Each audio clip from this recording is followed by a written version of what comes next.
Então vamos lá, vamos começar mais uma live.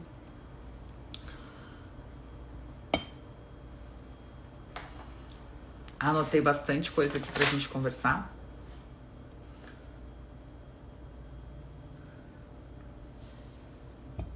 Deixa eu dar oi aqui pra todo mundo. Olá, adoro um olá.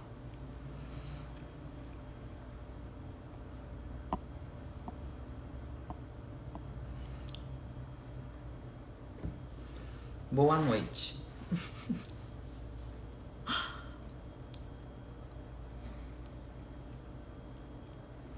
Bom, então hoje o assunto vai ser SIBO.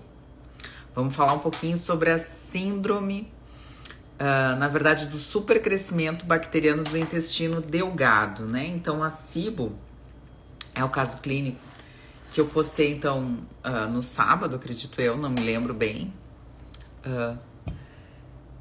Vai ser uma live bem legal. Boa noite. Não vou conseguir dar aceno para todo mundo, mas vai ser uma live bem legal porque a gente vai falar de um assunto que eu não falei ainda e que é um assunto bem novo e ao mesmo tempo comum e ao mesmo tempo um assunto que muita gente fica com dúvida de como tratar, como fazer o diagnóstico, enfim, a gente vai falar um pouquinho sobre isso e principalmente sobre as questões correlacionadas às causas, né, as principais causas, que foi o que eu realmente anotei aqui, sobre as causas de SIBO, né, desse supercrescimento bacteriano do intestino delgado. Então, acho que o caso clínico que eu fiz foi... Oi, boa noite, boa noite. Foi, então, uma mulher de 45 anos, né, que é um caso do consultório, que vem há 6 meses, então, com um quadro de distensão abdominal associado a gases, né, bastante gases, e também uma diarreia intermitente. Então não é uma diarreia contínua, mas é uma diarreia que uma paciente que não tinha episódios diarreicos, não tinha episódios de fezes mais amolecidas e começou com esses episódios há 6 meses atrás e procurou para entender principalmente o que mais incomoda, na verdade, essas pacientes é distensão abdominal. Não é nem a questão da diarreia, não é nem a questão da flatulência, mas o que realmente incomoda é aquela barriga maior, aquela barriga que tá distendida. Então, aquela famosa pochete, né, que não larga, que não é de gordura, que é de gravidez. Muitas pacientes falam que no início do dia até elas nem têm tanta distensão abdominal, mas que no final do dia, então, essa distensão abdominal fica mais proeminente. Então, que tá muito caracterizado também com um desbalanço, com um desequilíbrio da microbiota intestinal. Então, acho que é interessante a gente entender, interessante a gente compreender que a distensão abdominal após algum alimento, ele caracteriza um desequilíbrio da microbiota. Então, o paciente que come um alimento, e esse alimento pode ser qualquer um, né? Porque existe a individualidade, então não necessariamente o alimento que eu vou comer vai me dar distensão abdominal, vai ser o mesmo que uma outra pessoa que está dentro da minha própria casa, muitas vezes, vai comer e vai ter também distensão abdominal. Então, é interessante que a gente entenda que não é o alimento, e sim o sintoma, que muitas vezes é importante. Então, para um alimento pode ser de um jeito, para outro o alimento pode ser outro alimento, então nem todo mundo vai ter reação com os mesmos alimentos, isso é muito interessante. Então, essa característica desse desequilíbrio, desse desbalanço da microbiota intestinal, ele está muito mais caracterizado pela individualidade. Então, muitas vezes, o que acontece? A gente não tem essa capacidade digestiva e acaba distendendo a barriga. E isso e parece ser uma característica muito bem definida desse tipo de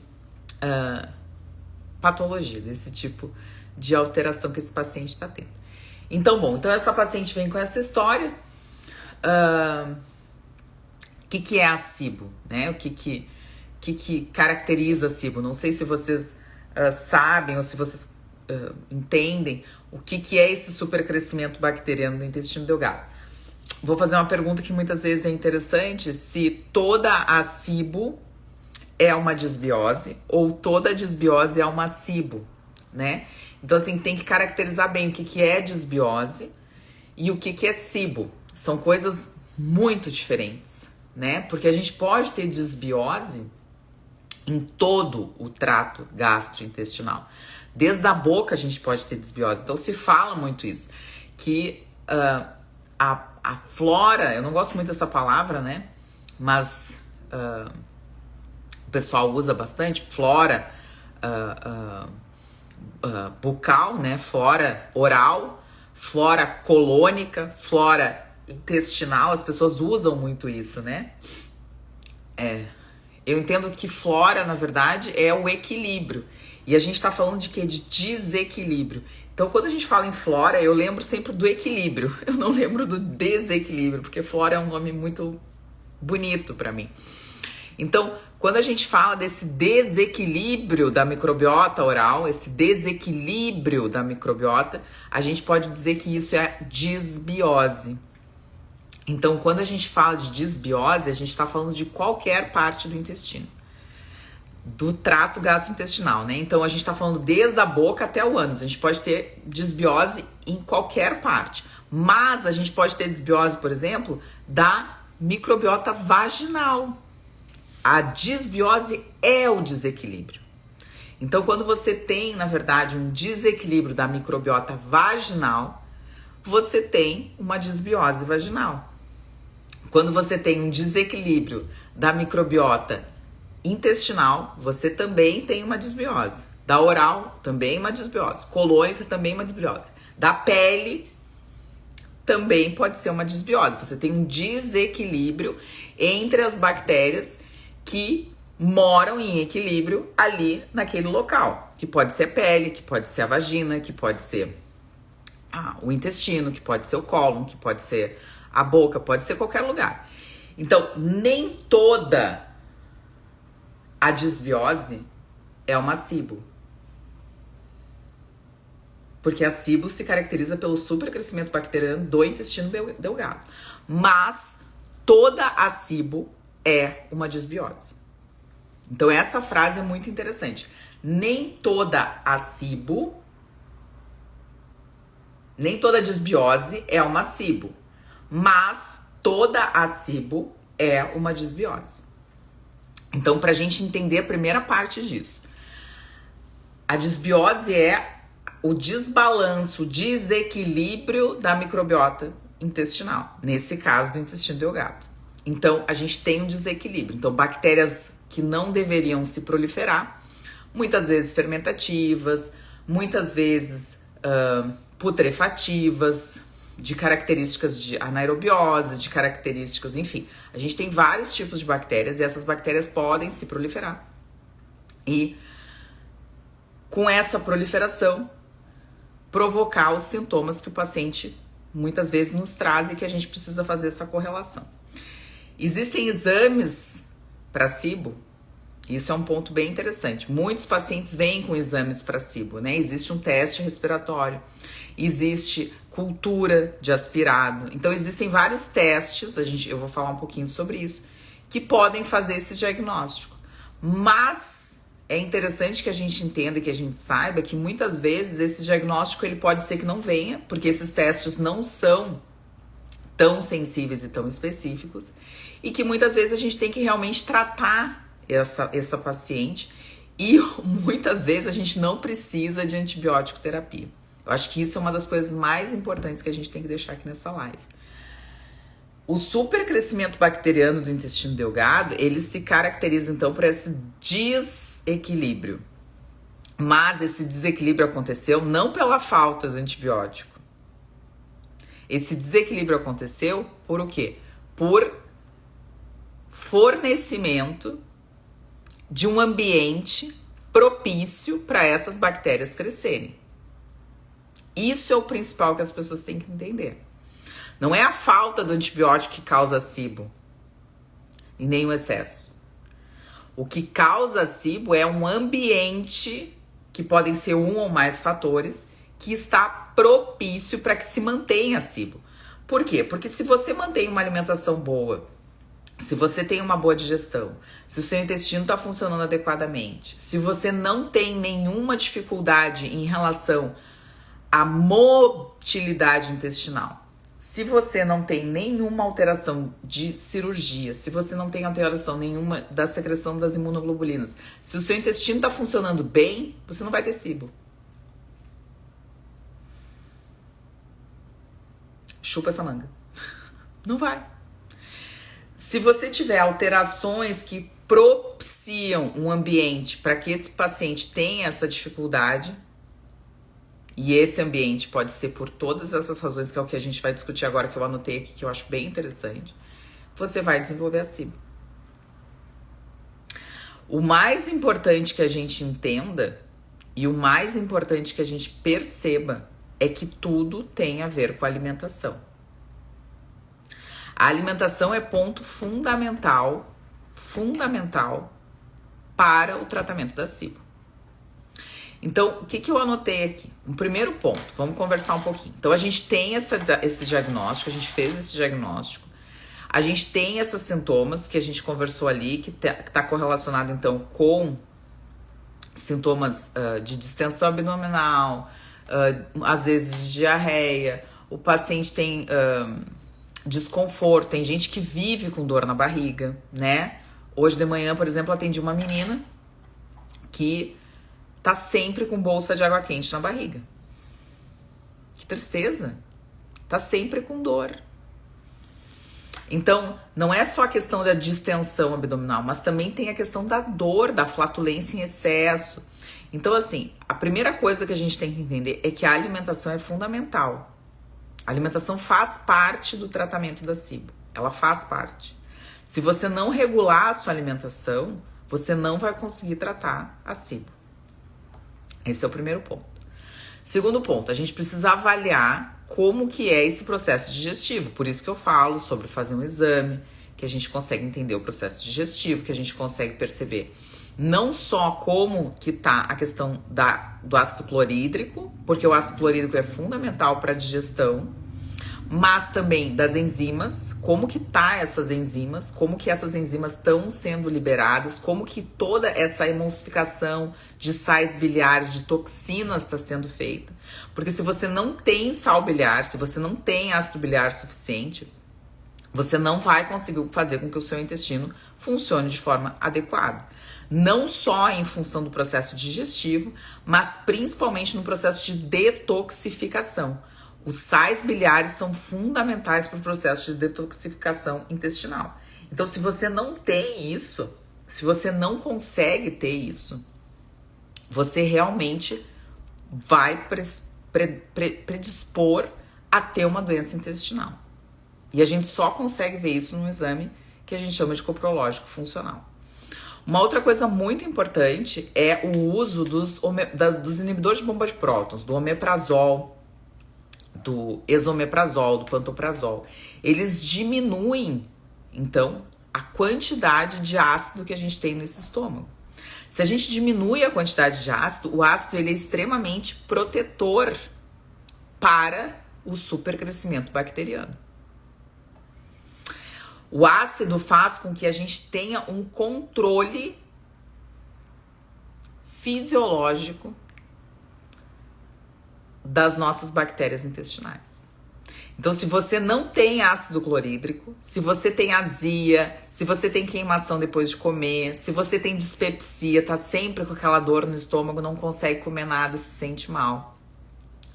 Se você tem má digestão de carne, má digestão de gorduras, isso tudo pode ser um indicativo, e na maioria das vezes e se você usa inibidor de bomba, pior ainda, de que você tem baixa de ácido clorídrico. E se você tem baixa de ácido clorídrico, a gente sabe que você vai ter mais predisposição não só a ter disbioses, a ter desequilíbrios da microbiota intestinal, mas também você vai ter mais predisposição a ter Helicobacter pylori, que também é uma bactéria. Então, é interessante entender que os pacientes que têm a presença do Helicobacter pylori, patogenicamente, né? E a gente faz essa detecção. eles têm um quadro de hipocloridria associada e faz parte do processo do tratamento, porque eu não trato Helicobacter pylori com antibiótico no primeiro momento. Raramente eu tratei eu acho que 2 vezes na minha vida. Mas faz parte do tratamento esse reequilíbrio, essa recolocação da quantidade de ácido necessária para não só melhoria do quadro de desbiose, mas também para a melhoria do processo digestivo. Então, o ácido ele é fundamental para que o processo digestivo ocorra, principalmente de proteínas. Se você não tem ácido, você não consegue digerir adequadamente as proteínas. Isso a gente consegue ver no exame. O que é muito importante? Pacientes, por exemplo, que têm gastrite atrófica, então isso também é uma coisa muito interessante, por isso que muitas vezes a endoscopia, a distensão e a constipação pode ser por hipocloridria. Claro que pode. Claro que pode. Com certeza. Se você não tem ácido clorídrico, você não digere bem proteína. Se você não digere bem proteína, o que acontece no seu intestino? Sobra proteína para as bactérias.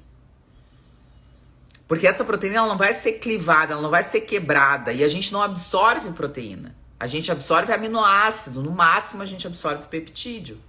Então, para esse processo absortivo, a gente precisa necessariamente que essa proteína que a gente teve da dieta seja quebrada. E se essa proteína da dieta não for quebrada, a gente não consegue absorver e vai sobrar proteína no intestino. Se sobrar proteína no intestino, as bactérias vão aproveitar, porque as proteínas vão estar lá, elas não vão sumir, elas não vão evaporar, elas não vão desaparecer.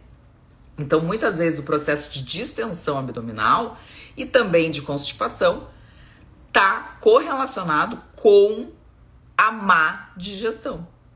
Por isso que todo paciente que é constipado, a gente precisa saber como é que é a digestão dele. Por quê? Porque se não tem processo digestivo, a comida vai ficar mais tempo ali, porque o corpo ele vai tentar digerir, só que ele não vai conseguir. As pessoas não entendem isso. O corpo ele vai tentar dar um jeito. Não é falta de fibra, não é falta de água, na grande maioria das vezes é uma dificuldade absortiva por dificuldade digestiva. Eu não tô dizendo que constipação é só isso, já fiz live sobre constipação, se você quiser ver a live tá disponível, então veja a live sobre constipação. Eu não tô dizendo que a constipação seja só isso, mas eu tô dizendo que isso contribui sim, e as pessoas não entendem isso, as pessoas acham que é só tomar água e comer fibra, e não tem nada a ver com isso.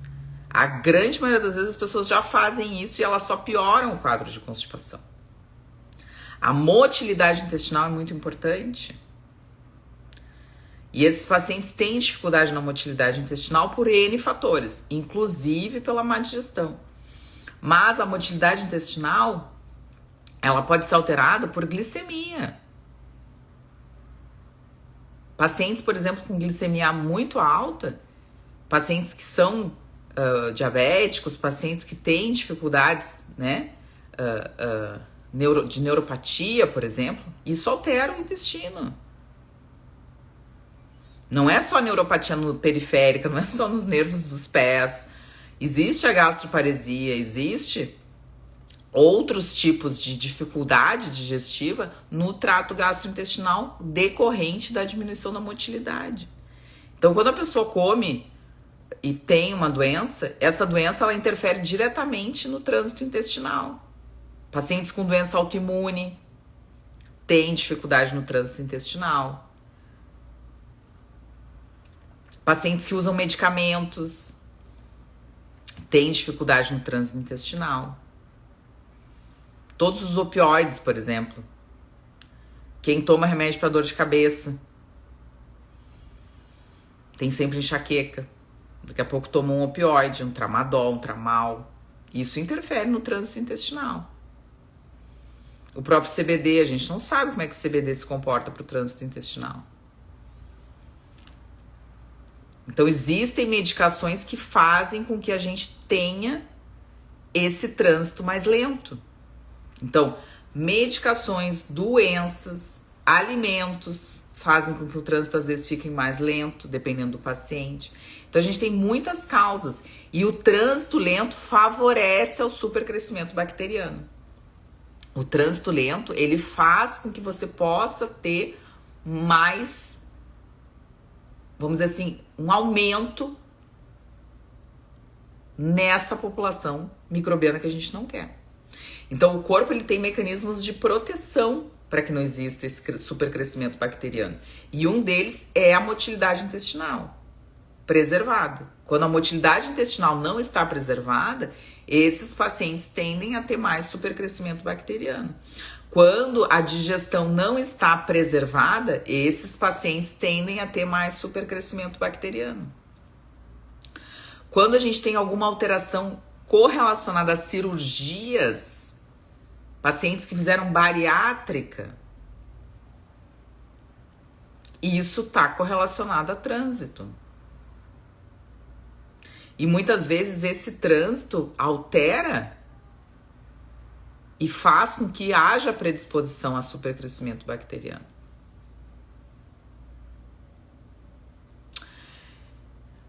Uma coisa muito interessante que eu anotei aqui, que eu acho legal de dizer, que assim, a resposta imune da mucosa intestinal, ela é fundamental para a SIBO, para o supercrescimento bacteriano do intestino delgado.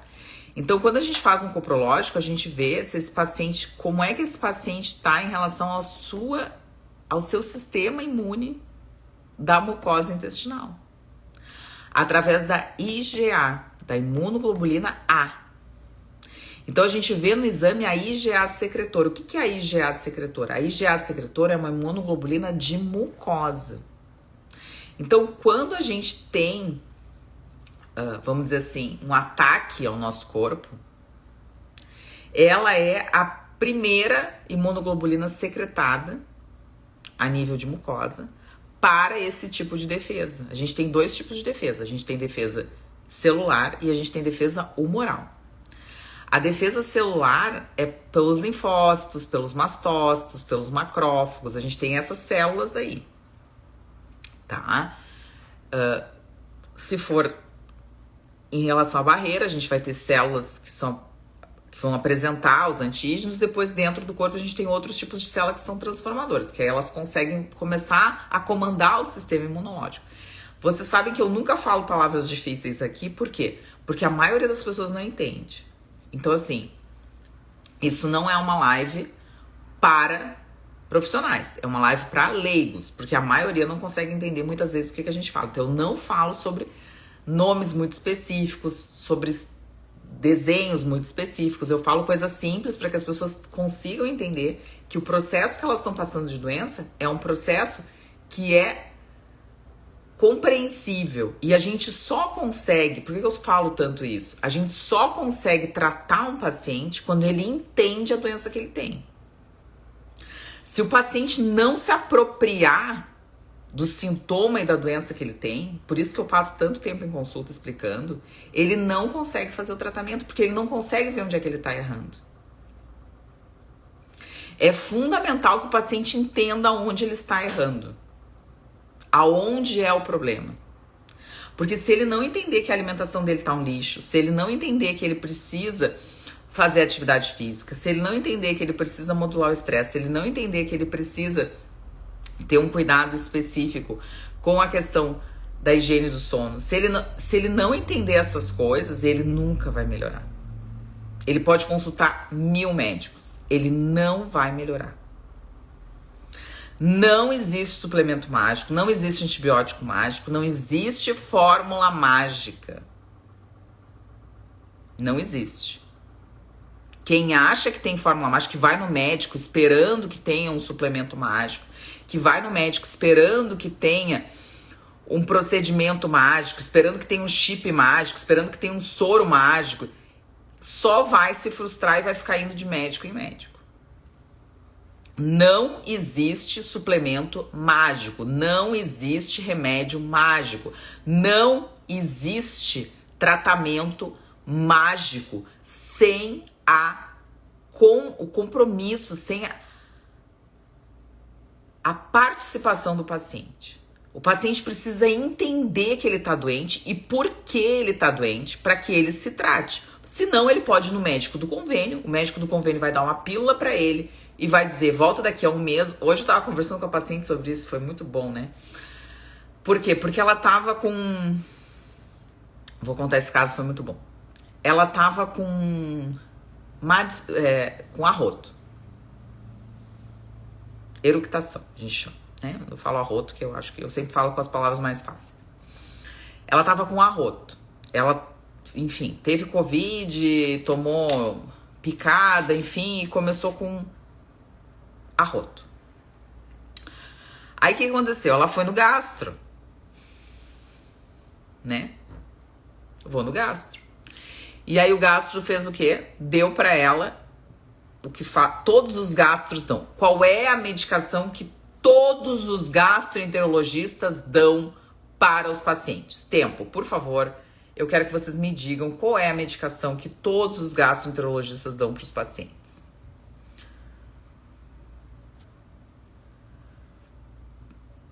Qual é, pessoal? Perfeito, Ana. Ana, brilhantemente. Viu? Não precisa nem ser médica. Todos os gastroenterologistas, todos, eu não conheço alguém que não dê. Dá omeprazol para os pacientes. Todos. Eu nem sei o que tem. O paciente entrou no consultório do gastro, ele vai ganhar um omeprazol, se ele tiver alguma queixa. Todos responderam omeprazol porque todos já conhecem essa história. Então, o que acontece? Perfeito. Ana, Franci, Dalva, Débora, Marília, Lu, Ana, todo mundo respondeu. Maravilhoso. Então, assim, ela ganhou omeprazol. Ela estava com arroto. Arroto é um sinal de quê? De má digestão.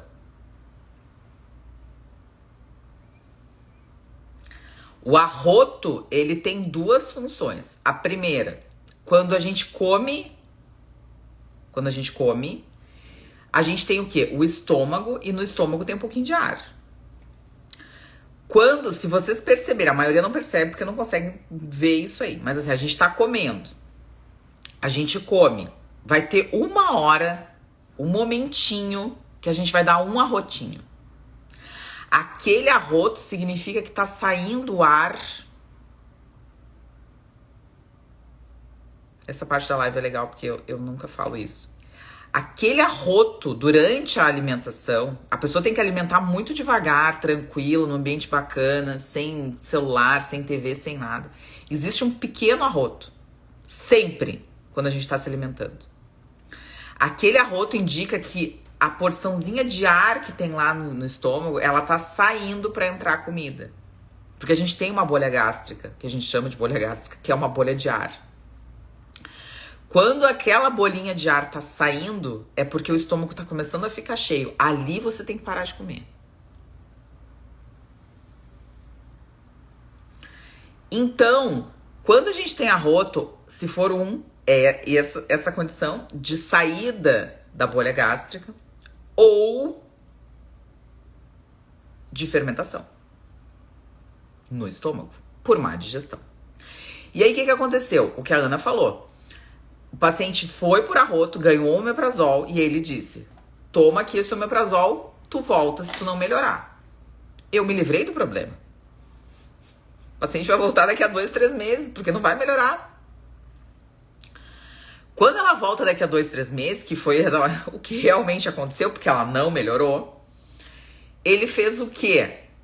Se alguém acertar, eu vou chamar aqui na live. Maravilhoso. O que ele fez? Então vamos lá.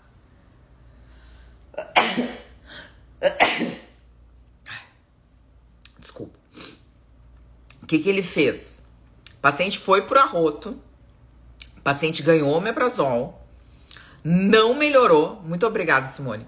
Não melhorou. E aí voltou depois de 2 meses e pouquinho. Não pediu endoscopia. Não. Não. Ele dobrou a dose do omeprazol. Porque o problema era o omeprazol. Aumentou a dose. Dobrou a dose do omeprazol. O paciente está com arroto. Ele não pensou na causa, ele só tá tentando se livrar da paciente, porque eu não acredito que um gastro vá dar omeprazol achando que vai curar arroto, mas tudo bem. O que ele fez? Ele deu omeprazol. Isso é verídico, pessoal. É verídico. Não tô contando nada da minha cabeça. Ela foi lá, ganhou o omeprazol, não melhorou. Depois de 2 meses, ela voltou com os mesmos sintomas, porque ela continuava arrotando. E ele, não feliz, ele dobrou a dose do omeprazol. E mandou ela embora, porque aí vai ter mais 2 meses, 3 meses, e eu me livro do problema. E provavelmente, da próxima vez, vai pedir uma endoscopia, ou enfim, não sei o que vai fazer. Mas isso é o que acontece, e não é dessa paciente. Eu tô contando algo verídico, porque realmente aconteceu. Não é de uma paciente, é o que acontece com todo mundo. O gastroenterologista, que é o médico que é responsável por entender o funcionamento do trato gastrointestinal, ele não pensa por que essa paciente pode estar arrotando. E ainda por cima ele acha que é por excesso de ácido clorídrico. Sendo que a paciente não tem nenhum sintoma dispéptico que pudesse justificar, né? A paciente acorda com dor. Não, ela não tinha nada. Absolutamente nada para pensar em excesso de ácido, que é a única justificativa pelo qual a gente pode dar um omeprazol, né? Um paciente com úlcera, com excesso de ácido, uma paciente com uma gastrite grave, talvez sejam as únicas indicações do omeprazol, né? Mas nesse caso, o paciente está com arroto, tu não vai investigar o que está acontecendo? E aí ela veio para mim por causa disso, e não só por causa disso, por outras coisas, mas ela me disse assim: doutora, a senhora nem sabe o que eu fiz. Eu fui pra internet ler. Daqui a pouco pede pra tirar o estômago, porque o problema é o estômago que tá rotando, né? Bom, mas enfim, ela foi pra internet ler. E aí eu falando pra ela, olha, provavelmente era um processo digestivo e tal, a gente vai ter que investigar. E ela é constipada, eu sei que ela tem SIBO, ela já... enfim, eu já sei porque, enfim, todo dia tá nessa onda. Mas, o que é interessante? Ela me disse, olha só, paciente belíssima. A senhora sabe como é que eu melhorei? E eu falei, não. Eu fui pra internet pesquisar.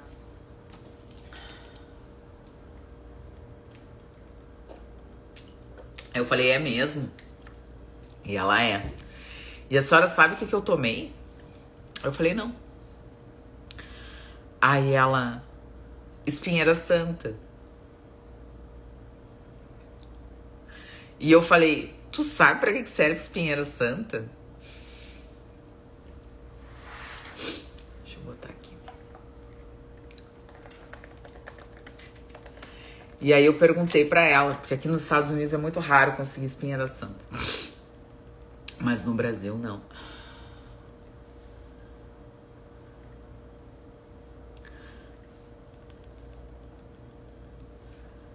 Vamos ler aqui.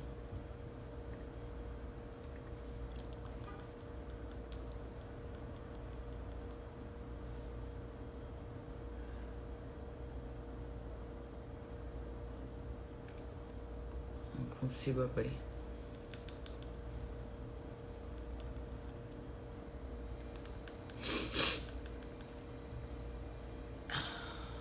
Melhorar a digestão. Perfeito. Então, isso que é interessante, o refluxo, né? Então, assim, olha que interessante. Eu não consegui abrir porque travou aqui, mas daqui a pouco ele vai abrir. Vamos só dar oi pra todo mundo. Mas vocês entenderam o que eu quero trazer, o que eu quero explicar? Daqui a pouco vai abrir. Travou ali, eu não sei por que travou, mas daqui a pouco ele já vai abrir. O que eu quero ler. Então, vocês entenderam o que eu quero explicar? O que eu tô tentando explicar? O que é importante que a gente entenda? Que muitas vezes essas questões, elas estão muito correlacionadas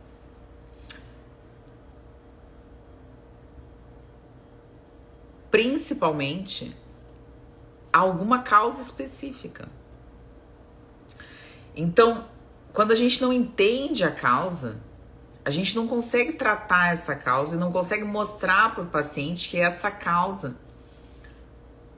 pode ser algo interessante para que seja vista pelo paciente, porque às vezes o paciente ele não tem esse insight.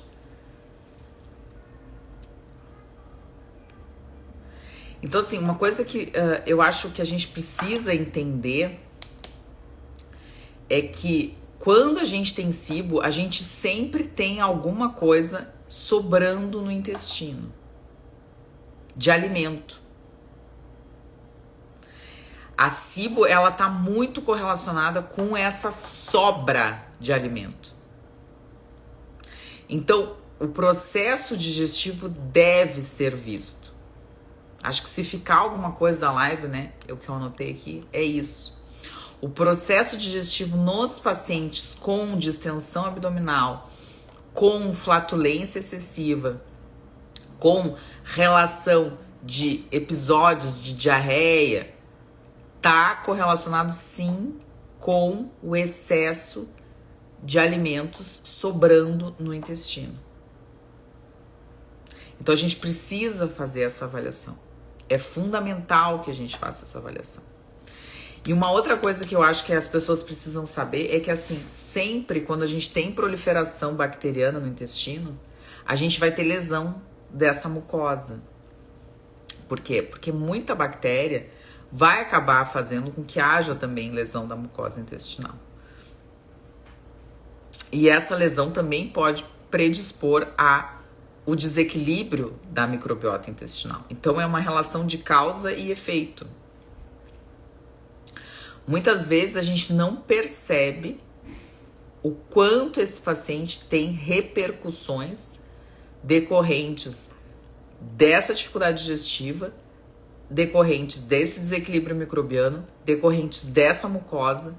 Então, tudo isso são causas de muitos sintomas que o paciente pode ter. Porque se o paciente tem um dano na mucosa intestinal, ele pode ter algo desabsortivo, em termos de vitaminas, em termos de micronutrientes. Se esse paciente tem um desequilíbrio da microbiota intestinal, isso pode fazer com que a gente tenha um desequilíbrio do sistema imunológico, um aumento da inflamação crônica, um desequilíbrio de estresse oxidativo.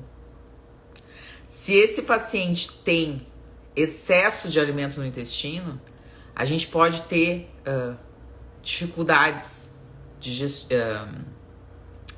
evacuatórias, excesso muitas vezes de gases, desconforto e dor abdominal, né? Então essas coisas são muito importantes que as pessoas entendam, porque assim não é só uma coisa que está acontecendo, são várias coisas. Então aquele cansaço excessivo, com a barriga distendida, tá correlacionado com SIBO,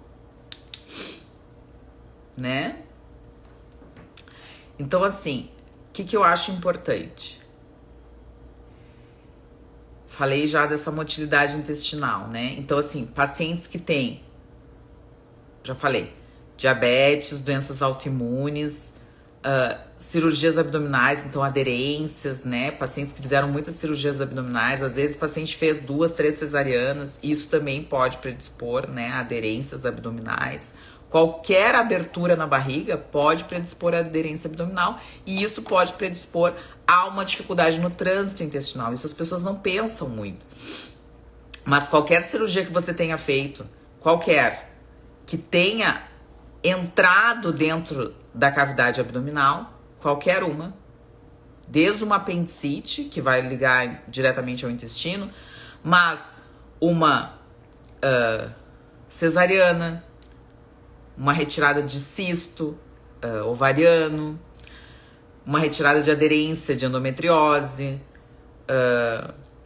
uma cirurgia de vesícula. Todas essas cirurgias que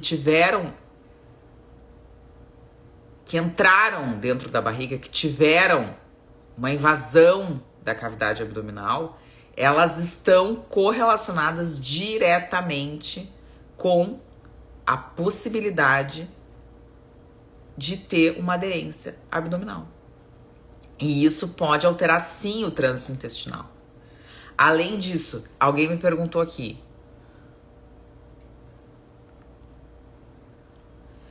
colicistectomia pode causar distensão abdominal? Pode. Por quê? Porque a gente precisa de um bom fluxo dos sais biliares. Falei isso lá no início da live. Então a gente precisa ter e saber o quanto de gordura a gente pode comer. E além disso, dos ácidos biliares, e além disso, os sais biliares produzidos adequadamente, eles têm essa condição de atuar não só do ponto de vista de detoxificação intestinal, mas também eles conseguem atuar no processo digestivo. Então é fundamental que a gente tenha sais biliares, que a gente tenha adequada quantidade de gordura na dieta, que a gente coma gordura, mas que essa gordura não fique, não sobre no seu intestino. Você não tem excesso de gordura nas fezes. E o excesso de gordura nas fezes, ele se dá por vários mecanismos. Entre eles, anote aí: parasitoses, dificuldades e insuficiência pancreática. Então a gente não tem enzimas digestivas para ajudar na digestão daquela gordura. Além disso, baixa de sais biliares, de ácidos biliares junto. Além disso, excesso de gordura na dieta. Além disso, processos de pancreatites, hepatites, tudo isso contribui para o excesso de gordura na dieta. E se contribui para o excesso de gordura na dieta, isso faz com que tenha gordura sobrando no seu intestino. Se tem gordura sobrando no seu intestino, você vai ter uma predisposição a um desequilíbrio das bactérias intestinais, porque tem alimento sobrando para essas bactérias. Esse é o raciocínio lógico, o raciocínio básico de tudo que eu tô falando aqui. Então é importante que a gente entenda e que a gente respeite esse processo. Porque muitas vezes o que acontece? Esse fluxo, esse peristaltismo, esse trânsito intestinal, ele pode ser realmente dificultado ou melhorado de acordo com as questões de digestão, de acordo com as questões inflamatórias, de acordo com as questões de estresse oxidativo, de acordo com as questões de excesso de toxinas. Então esse trânsito ele pode se modificar. Então é muito importante que a gente verifique isso e talvez a coisa que mais contribua para esse trânsito intestinal: estresse. Eu tava lendo um trabalho. Se eu ler, eu vou mentir, né? Eu anotei aqui.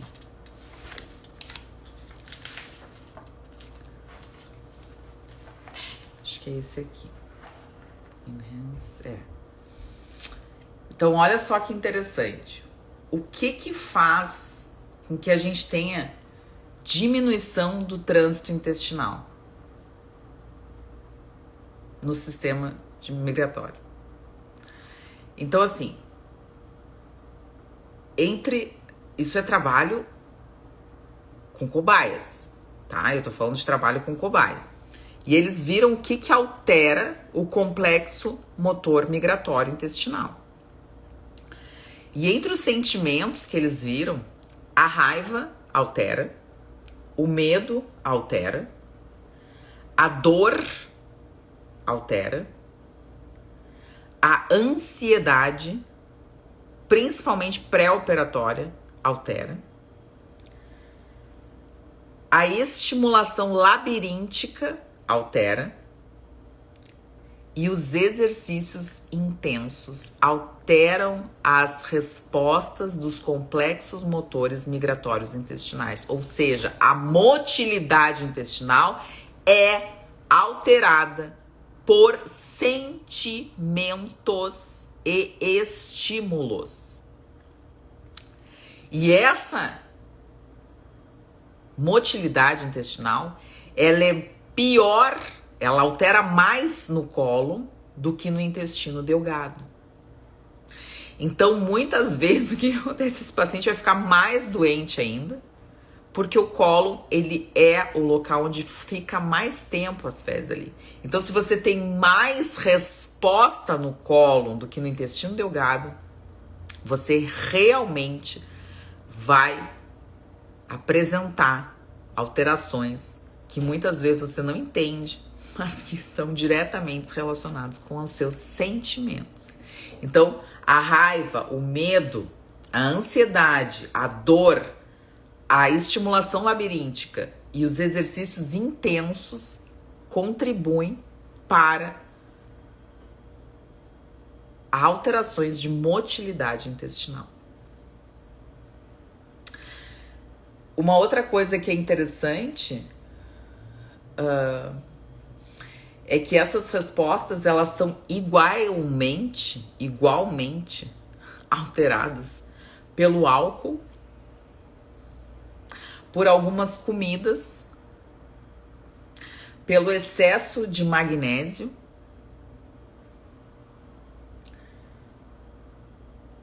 e pelo medo excessivo. O medo já estava na outra. Então, existe um estímulo mecânico e existe um estímulo emocional. Então, a pessoa que não entender que o seu intestino vai funcionar pior em resposta aos seus sentimentos e ao não controle dos sentimentos, não entende como que a gente vai melhorar a sua constipação ou a sua diarreia. Isso é importante. Então, se a gente tem que pensar em alguma coisa sobre essa live, é que SIBO é uma doença, vamos dizer assim, uma condição de muitos fatores causais que estão muito correlacionados com esse supercrescimento bacteriano, que é importante que a gente entenda que o sistema imunológico faz parte disso, é importante que a gente entenda que o sistema digestivo com o processo digestório é importante, então a produção de ácido clorídrico, a produção de enzimas é importante. A motilidade intestinal é fundamental. Então, se você tem realmente motilidade intestinal alterada, você realmente vai poder ter mais predisposição a SIBO. E ainda, uma coisa muito interessante que eu vou publicar amanhã. Pacientes que têm alças intestinais ou bolsas intestinais cegas têm mais predisposição. Então, pacientes que têm YDRU, pacientes que têm diverticulite, eles têm mais predisposição a SIBO. Tem um trabalho muito legal que é o que amanhã eu vou publicar, sobre diverticulite e SIBO. Então, a SIBO, ela tá mais presente nos pacientes com diverticulite e os pacientes que têm diverticulite têm mais SIBO. E quando a gente trata a SIBO, a gente melhora os sintomas da diverticulite. Então, é uma via de dupla, é uma via de duas mãos.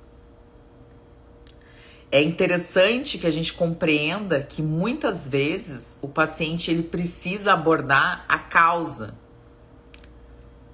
E às vezes a causa está intrínseca em alguma outra condição. Então, a Silvana, obrigada Ana, querida. A Silvana falou assim, tive SIBO ano passado, foram 8 meses de tratamento. Silvana, eu vou te fazer uma pergunta bem sincera. O primeiro exame que tu fez foi um exame digestivo?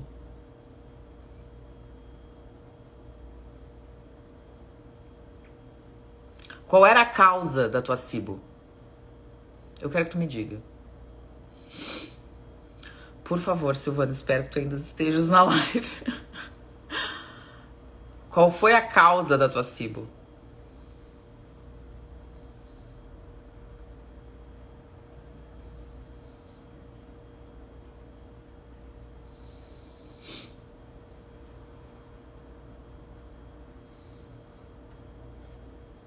Vamos ver se a Silvana vai falar com a gente. Vocês têm mais alguma pergunta, pessoal?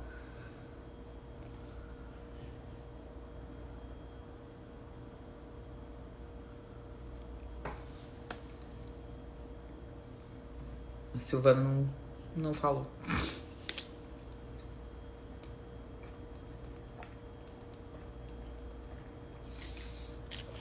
Canseira, tristeza e desânimo. Não, tudo bem. Isso eram sintomas.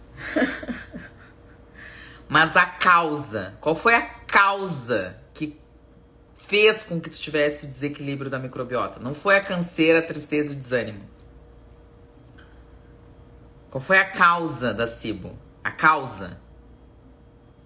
A causa. Eu quero saber a causa. Isso aí é sintoma. Quando a gente tem supercrescimento bacteriano, a gente tem cansaço, a gente tem fraqueza, a gente tem tristeza, a gente tem tudo isso. Isso é consequência, isso é sintoma.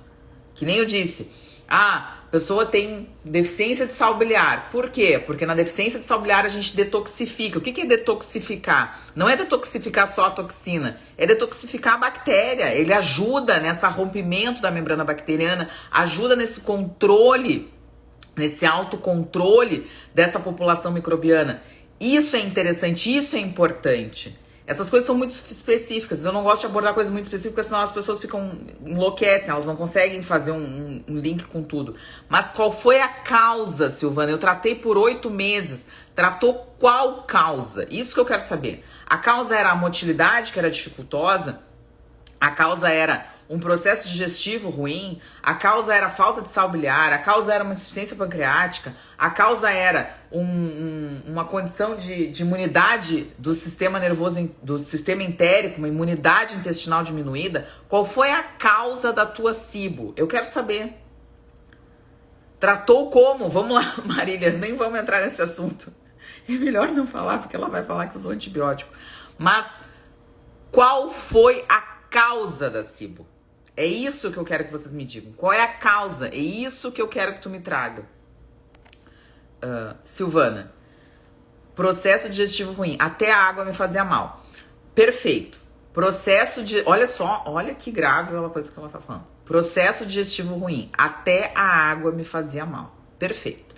O primeiro exame que tu fez, que eu tô falando, tudo que eu falei na live, tá aqui. Primeiro exame que tu fez, foi um coprológico? Por favor. Quer entrar na live? Eu posso te chamar aqui se tu quiser, minha flor, pra gente conversar. A gente tem mais uns minutinhos.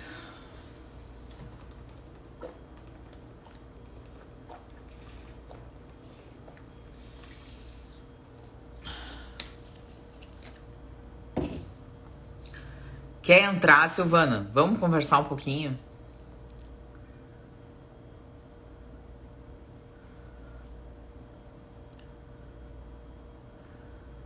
Vamos ver aqui. Tirar aqui. Foi... Não, amor. Tá, não, tudo bem. Não, vamos lá de novo. Vamos lá. Silvana, tu quer entrar na live? Silvana, tu te importa de entrar na live, querida? Que eu te chamo. Te importa?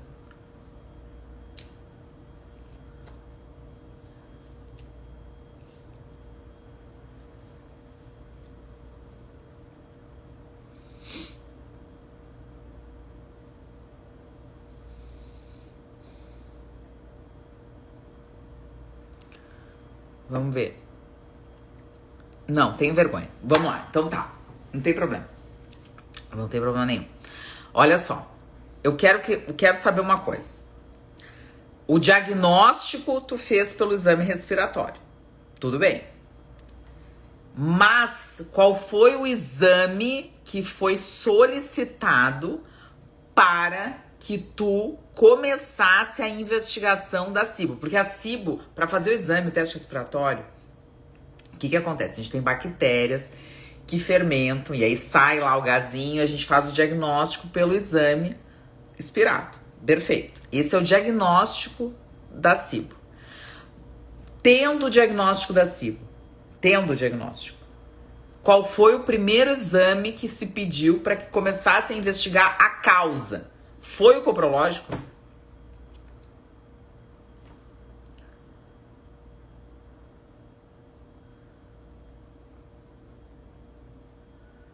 Isso que eu quero saber.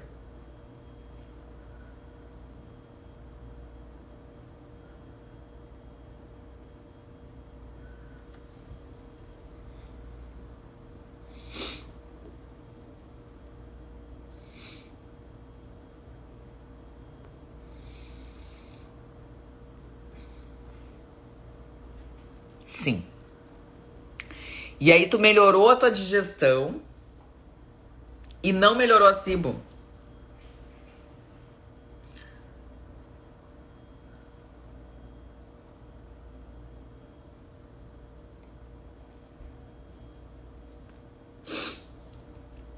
Vamos lá.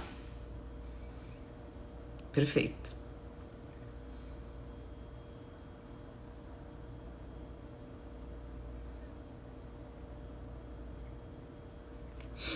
Vamos ver. Um caso ao vivo, ó, pra gente entender o que acontece, né? Eu acho que isso é muito importante, para que as pessoas entendam o que realmente acontece, como que a gente consegue, demorou muito para melhorar. Então, olha que interessante.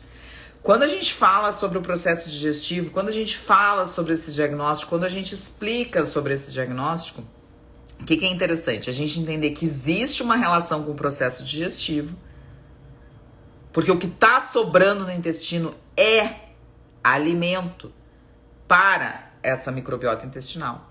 Mas que não é só uma causa. É isso que eu tô tentando que a Silvana nos diga, que a Silvana nos traga aqui. De uma forma didática, muitas vezes, mas que realmente é interessante para que se compreenda sobre essa condição. É importante, e muito importante, que a gente entenda que fiz dietas. Pois então, não existe dieta para esse tipo de tratamento. Existe adequação da digestão. A pessoa só faz dieta quando ela não sabe comer. Ó, a Marília colocou assim: eu tomo antibiótico, daí melhora daí. Com uns 4 a 5 meses volta tudo. Por quê? Porque não tratou a causa. O antibiótico não é o tratamento da causa.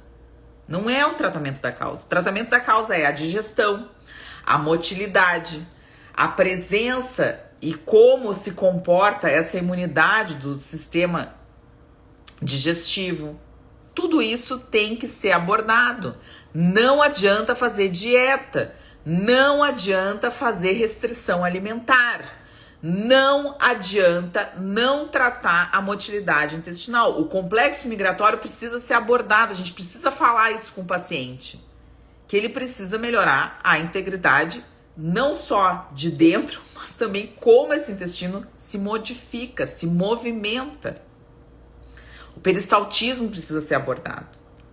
Então, muitas vezes é interessante que a gente aborde com o paciente que a causa não é a dieta. O paciente não tem SIBO por uma dieta, e sim por dificuldade digestiva, de ácido clorídrico, de sais biliares, de enzimas pancreáticas. Isso tem que ser abordado. Então, se não tratar a causa, vocês podem tomar antibiótico pro resto da vida. E o antibiótico para escolha de tratamento de SIBO é um horror de caro.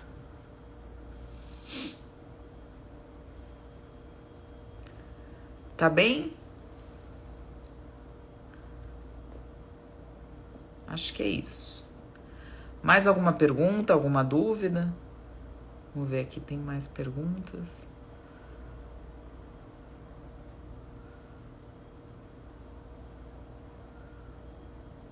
Isso aí. Perfeito, Ana. Tá bem, pessoal? Então essa foi uma live breve. A gente falou um pouquinho de SIBO, né? Acho que é interessante, então, esse super crescimento bacteriano do intestino delgado, como que funciona esse processo, quais são as causas que a gente precisa abordar, o que é interessante da gente conversar com o paciente. Antibiótico não serve para a maioria das pessoas, ele não vai tratar a causa.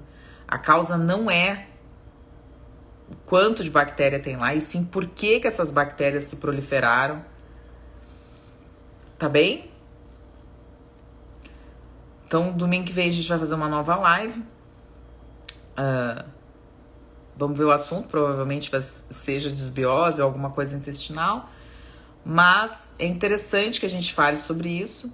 Fiz a dieta durante o tratamento FoodMap. É isso que eu digo. Vai diminuir a quantidade de carboidrato. E aí, como é que ficou essa digestão dos carboidratos?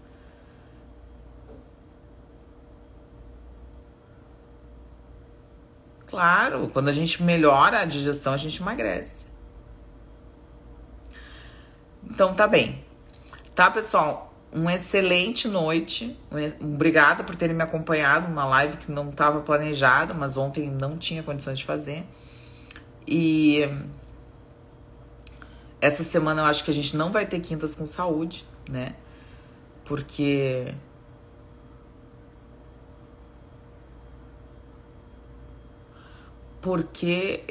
eu vou estar no avião na hora do Quintas com Saúde, agora eu fiquei pensando. Mas semana que vem a gente vai ter, sim, Quintas com Saúde direto do Brasil. Então, Quintas com Saúde semana que vem, vou falar com a Naraline. E eu vou estar em solo brasileiro para fazer essa live maravilhosa do Quintas com Saúde. Episódio Brasil, tá bem? Um beijo para vocês, uma excelente noite, uma excelente semana. Fiquem com Deus e até a próxima.